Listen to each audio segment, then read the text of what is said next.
Hi and welcome. I'm Mish Bondizio and this is Creating Cadence, a podcast about what it really takes to work well and live well in this fast-paced world we live in. I'm the author of The Cadence Effect, and aside from this podcast, I also write over on Substack. The focus of my work is on reimagining work and business as part of building more regenerative, sustainable systems. It's for high-performing founders and teams, creatively minded entrepreneurs, and purpose-driven business owners who want to make a meaningful impact without sacrificing themselves or their people to burnout, hustle, or overwork. This is episode 99, Lucky 99, part of season 15. And this season follows a monologue format where I've been sharing some of the ideas I'm exploring around burnout and poorly designed systems that are no longer fit for purpose, and what it means to build more sustainable performance systems in the modern world of work. Whether you're listening on your commute, on a walk, or in between tasks, thanks for tuning in. Let's begin. I want to start today with a word. Not a framework, not a strategy, not a 5-step plan. Just a single word. This is a word that I've been championing for years, one that sits at the very center of everything I do and everything we've explored together this season. And that word is cadence. You've heard me use it before, of course. It's the name of this podcast and it's in the title of my book. It's baked into the questions that I ask founders and the frameworks that I build and the conversations that I have with people who are quietly exhausted by trying to keep up with the pace that was never designed for them. But as we approach the end of season 15 and 6 years of the podcast, I think it's the right moment to stop and properly revisit this word again, to define it again, and to look at what cadence actually means, not just as a concept, but as a living, breathing, operating philosophy that I believe can genuinely change how you work and how you lead. Because here's the thing, we've talked about so much this season, from burnout and attention and loneliness to subtraction, inner capacity, and regenerative rhythms. And I want to bring all of those threads together today because they're never separate threads. They were all pointing to the same thing. They were all pointing to cadence. So let me start with the idea of balance and the problem I have with this term. Work-life balance, we've all heard of it. Many of us have pursued it with great earnestness, with color-coded calendars and Sunday evening rituals and very sincere intentions. There's nothing wrong with doing those things, but perhaps like me, you managed it for a week or maybe 2, and then life threw something at you.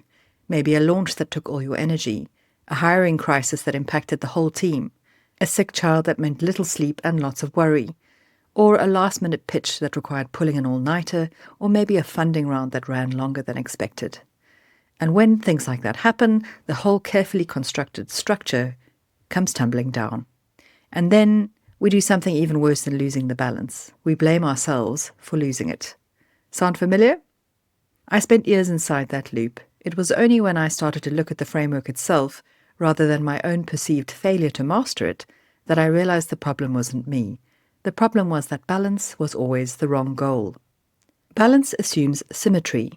It imagines a world where work and rest, intensity and ease, ambition and presence can all be divided up neatly and maintained in perfect homeostatic equilibrium. But real work, meaningful, high-stakes, creative work, doesn't behave like that, and real life certainly doesn't either. So balance is a static idea, and we are not static beings. Think about all the things we've unpacked together this season. In episode 92, we talked about the tyranny of more, about how chasing endless growth creates a dangerous feedback loop that has no natural off switch. That's not a static situation. That's a moving, escalating system with no built-in relief valve. In episode 93, we looked at focus leakage and the hidden hustle tax, and how the quality of our attention hemorrhages quietly over time when we're spread too thin. Again, not a fixed state, but a dynamic one. In episode 94, we got into burnout as a leadership risk, how your nervous system pays a hidden tax for sustained overperformance, and how that eventually costs you the very creativity and clarity that made you valuable in the first place. Every single one of these was describing the same failure, the failure of trying to apply a static framework to a living, pulsing human system. And that's exactly why balance breaks us, because balance requires sameness, and we are built for rhythm and difference. So what is cadence then?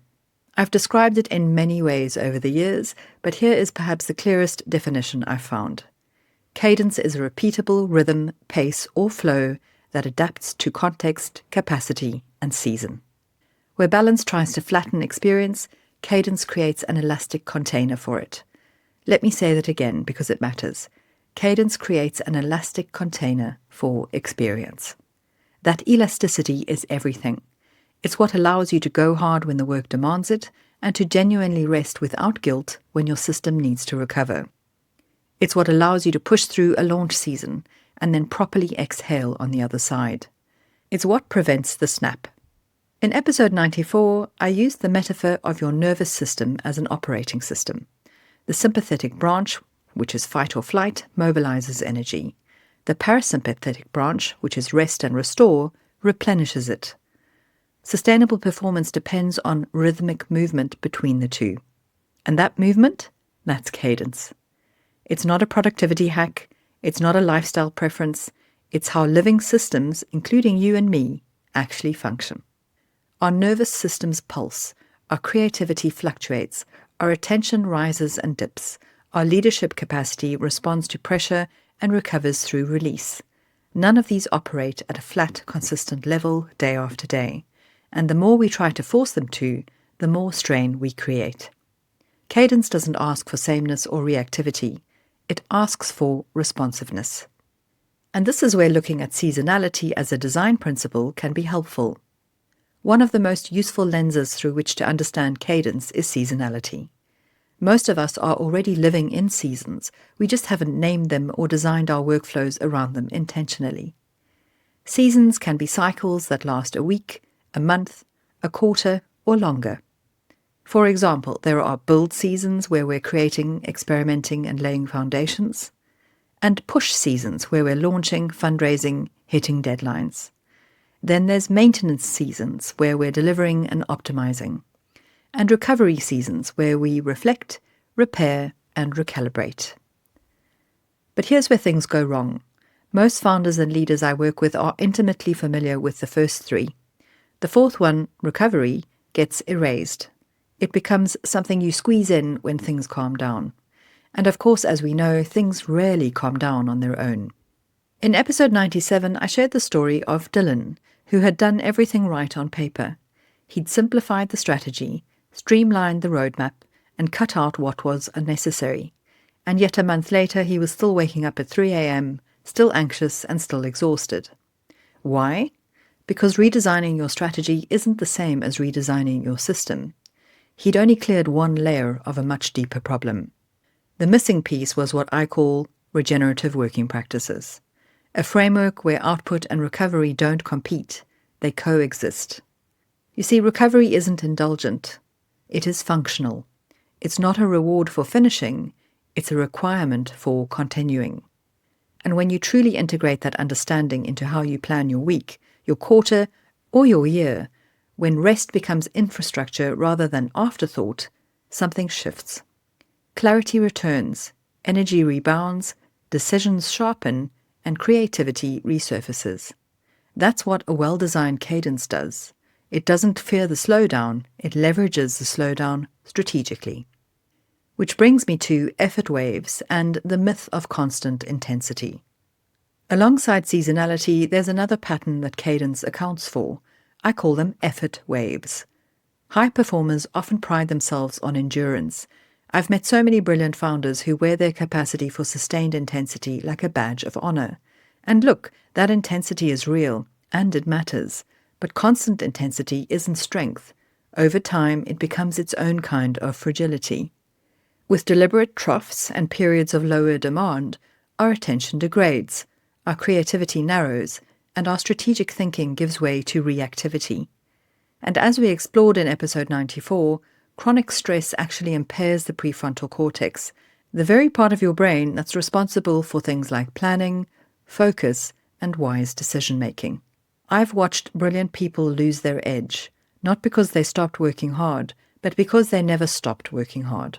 They became so accustomed to operating in crisis mode that they couldn't access the calm, spacious headspace that actual strategic thinking requires. Effort waves are planned rises in intensity, followed by planned releases of load. This isn't about doing less forever, it's about doing the right amount at the right time with room to recover in between. It connects directly to what we covered in episode 93 about decision fatigue. Remember the research on judges making parole decisions and how the quality of their choices deteriorated as the day wore on and their cognitive reserves were depleted. The same is true for you. The same is true for all of us. Decision-making quality isn't just a function of information or experience, it's a function of energy. When you plan for effort waves, when you build in both the push and the pause, you protect the very resource that makes good leadership possible. One of the patterns I see repeatedly in the people I work with is an oscillation between two extremes. On one end, there's hyper-rigid routines, color-coded time blocks, 5:30 alarm clocks, and back-to-back schedules. It's impressive for a fortnight, but brittle under real-world pressure. The moment that life disrupts the structure, the whole thing collapses, and the person collapses with it, feeling like they've failed again. So then they abandon the process. On the other end of the spectrum, I see complete chaos dressed up as freedom, a loose idea of when things will happen, a vague sense of priorities, and a calendar that belongs entirely to everyone else. Cadence offers a third option. I call this flexible beats. A flexible beat has structure, but it also has adjustable tempo. It has a rhythm, but the rhythm can breathe. Some weeks require shorter days and lighter cognitive load. Others invite deep focus and sustained effort. Some periods call for collaboration and energy and visibility. Others call for quiet, protected thinking time. In episode 97, I introduced the 4R framework: rest, regulate, reduce, and refocus, as a practical approach for regenerative working. And in episode 98, we added the layers of constraint and digital environment, which were the decision diet, the no list, and the practice of defining your communication lanes so that you can move from noise to signal. All of those are tools for creating flexible beats. They don't dictate a rigid daily routine. Instead, they help you to build a rhythm, one that can stretch or shrink to meet what's actually required of you without leaving you depleted in the process. The question Cadence asks isn't, have I optimized this morning? Instead, it asks, what season or cycle am I in? What pace does this season require? And what will it cost me if I ignore it? These aren't abstract questions. They are diagnostic ones, and they're some of the most useful that you can ask. Which brings me to the social dimension of cadence in relationships. I'd be remiss if I wrapped up this season without returning to the thread we explored in episode 95, because loneliness, that particular quiet ache that lives just beneath a very busy life, is also a cadence problem. When we're covering too much surface area, when we're always on and always performing, we lose the margin for depth. Not just depth in our work, but depth in our relationships. In episode 95, I talked about the paradox of the modern founder, simultaneously the most connected and the most emotionally isolated person in the room. Known of, but not known, with a cadre of contacts, but very few confidants. They're visible everywhere, but truly present nowhere. And the answer, perhaps counterintuitively, isn't more social contact. It's more intentional contact, fewer transactional interactions, and more genuine ones. Some examples I shared there were the 2-to-1 ratio. For every public interaction, have 2 private unscripted ones, or a 10-minute check-in with no agenda, or perhaps a voice note to a friend at the end of a messy day.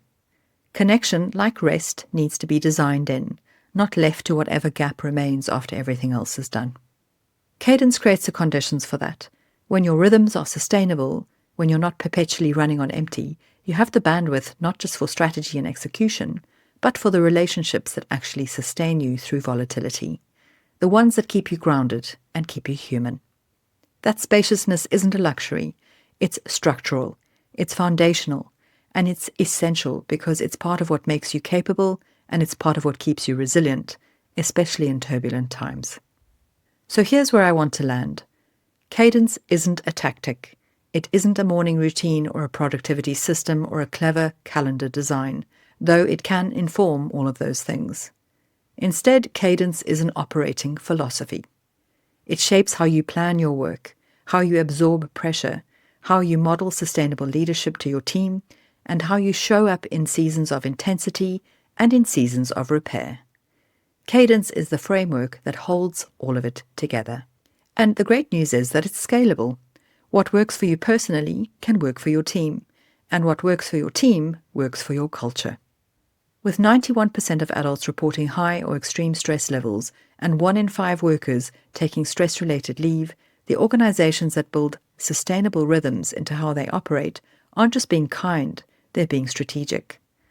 When I look back at everything we've covered this season, the myth of more, the hustle tax, burnout as a leadership risk, loneliness, inner capacity, rhythmic week design, and the value of constraints, every single episode was, in one way or another, making the case for this.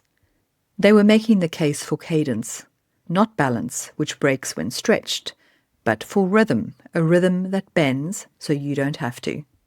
The question isn't how balanced are you. The real question is, what rhythm are you living and working by, and can it carry you forward without costing you yourself? As I mentioned at the start of today's episode, this is our penultimate episode of Season 15. Episode 100, I can't believe I'm saying that, I'm really looking forward to it, will be a celebration of 6 years of this podcast, including a look back at what we've learned, what we've built, and where we're going. But before we get there, I want to take a moment. We've covered a lot of ground this season. We started with a challenge to the endless pursuit of more. We talked about the hidden tax that hustle culture levies on your attention and your nervous system. We looked burnout in the eye and named it as a leadership risk it truly is. We sat with the discomfort of loneliness and we talked about subtraction as a strategy. And we explored what it really means to build inner capacity, not as a soft skill, but as performance infrastructure. And we spoke about designing rhythmic weeks.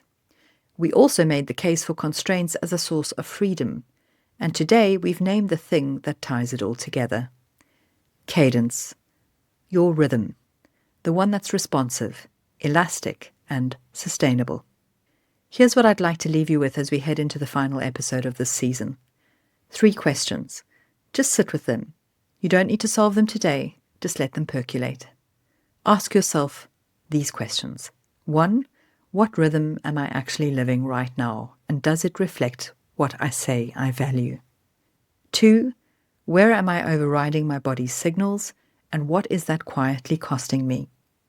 3. If I were to design a working cadence, not a perfect schedule, but an honest, adaptable rhythm, what would it need to include that isn't there yet? Remember, you don't need to overhaul everything. You should know by now that I'll never ask you to do that. Just start where you are. Start with 1 season, 1 beat, 1 small shift. Because cadence doesn't begin with dramatic gestures. It begins with a quiet decision to stop fighting your own inherent rhythms and start designing with them in mind instead. Thanks for being here for this season. It means a lot. I'll be back soon with the final episode of the season, but a few quick notes before you go.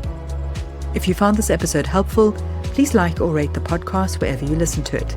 It helps others to find us. You'll find out more about my work at creatingcadence.co, and you can grab a copy of my book via thecadenceeffect.com. You can also read more of my articles at creatingcadence.substack.com.